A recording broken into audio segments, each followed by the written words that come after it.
கணக்காயர் அப்படின்றத நம்ம யாரை சொல்வோம்னு பார்த்தீங்கன்னா, எழுத்தும் இலக்கியமும் உரிச்சொல்லும் கணக்கும் கற்பிப்போர். சரிங்களா? இலக்கியம், உரிச்சொல், கணக்கு கற்பிப்போர்.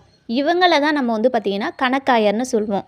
ஆசிரியர்னு யார் சொல்வோம்னா, பிற்காலத்தில் 5ஆக விரிக்கப்பட்ட மூவகை இலக்கணத்தையும் அவற்றுக்கு எடுத்துக்காட்டான பேரிலக்கியங்களையும் கற்பிப்போர். இலக்கணத்தையும் பேரிலக்கியங்களையும் கற்பிப்போர் தான் நம்ம வந்து ஆசிரியர்னு சொல்வோம். குறவர்னா சமய நூலும் தத்துவ நூலும் கற்பிப்போர் தான் குறவர்னு சொல்வோம். சரிங்களா? பள்ளிகள் கலைகள் கல்வி கற்கும் இடங்களாக இருக்கக்கூடியது தான் பள்ளிகள். கற்ற வித்தைகளை அரங்கேற்றும் இடமாக திகழக்கூடியது தான் மன்றம்.